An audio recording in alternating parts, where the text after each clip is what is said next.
Hello everyone, if you're new to the channel, welcome. My name is Kyle Dish, and I have very little experience playing Resident Evil. I played Resident Evil 7 this month on the channel for Halloween, so I figured with Resident Evil 9 coming soon, and Halloween still right around the corner, now would be a perfect time to see what Ethan's been up to. We're greeted to sort of a recap of the last game through this Tim Burton-esque storybook style. I think I would have an even harder time understanding what's going on if I hadn't played the last game. I was extremely surprised by the opening minutes of this game. I have some vague memories of the trailers from when this game came out, and I knew that Ethan and Chris would be at odds, but I wasn't prepared for what would happen to Mia. It's kind of sad to see her go after spending the entire last game trying to get her back, and even getting to play as her for a short while. Now spoilers, but all of that emotional buildup is kind of ruined when you find out that she's alive later in the game. I love the gothic European aesthetic that they were going for in this game, but nothing could have prepared me for fighting werewolves and vampires in a Resident Evil game. I thought this game was about zombies. You're walking through this eerie abandoned village, hearing things scuttle around in the dark, and you have no idea what's going on. It's tense, cinematic, and the atmosphere just oozes with dread. The story takes you through 4 distinct different areas, each ruled by a different villain in the game. I like how this game continues the trend from the last one and makes each enemy feel unique. You've got Lady Dimitrescu,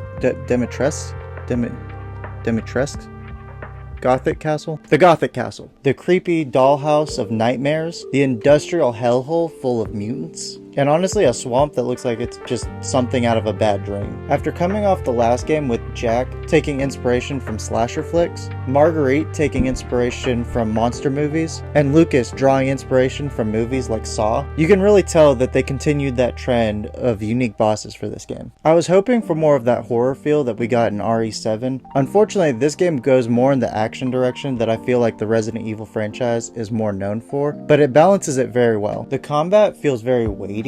Every shotgun blast has a kick to it, every headshot feels very rewarding, and every miss feels like a death sentence. It's not Call of Duty, it's slower, more deliberate, and that's what makes it so tense. I loved the Lycans as an enemy. This was a huge improvement over the Molded from the previous game. I love how much you're able to move around while you're fighting the Lycans.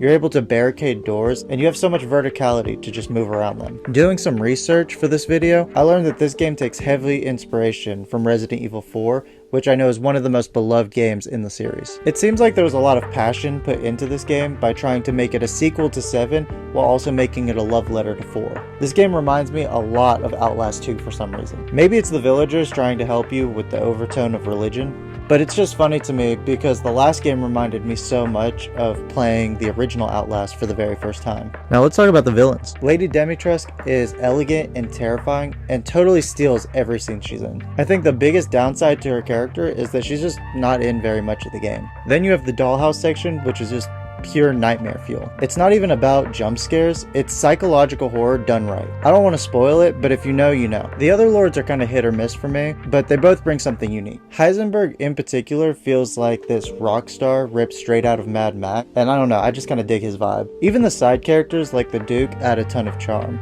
This semi-godlike merchant who just happens to show up when we're out of trouble. Where there's coin to be made. And have you found your daughter? I just want to appreciate how gorgeous this game looks. It's a huge step up over the previous game. Capcom's RE engine is ridiculous. The lighting, the snow, the little details in every creepy hallway, it all looks real. I played this game on the Steam Deck, and you can just tell how much of an improvement it is over the last game. The last game was not good at all visually in the daylight. In this game, the graphics aren't jarring when you're out in the daylight like the last game. The sound design is on another level too. You'll hear footsteps above you, creaks in the distance, and whispers in the dark. It's constantly messing with your head, and if you have headphones that you can wear while playing this, I recommend wearing them. And the music perfectly shifts between quiet dread and full-blown chaos. Oh shit. There you are.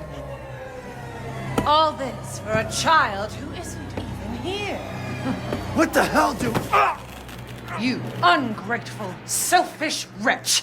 I really like the balance between horror and action in this game. It's not just jump scares, it's tension, mood, and the constant feeling that anything could go wrong at any given second. So as someone with limited experience to the Resident Evil games, because I've only really played the previous one to this game was a blast for me. It can be scary but not too punishing, stylish but not too over the top, and it's just packed with memorable moments. The pacing dips a little bit in the middle, and the final act goes full-blown action movie, but for me it's one of the most memorable horror experiences I think I've ever had. Now me personally, I think I prefer Resident Evil 7 over this game.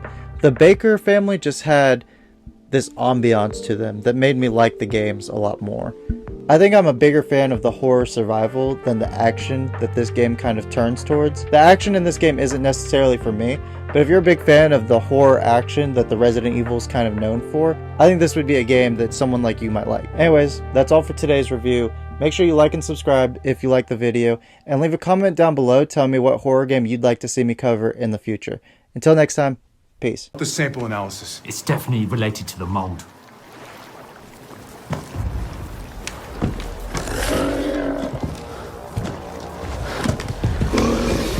You stay out of our business, Ethan. What business?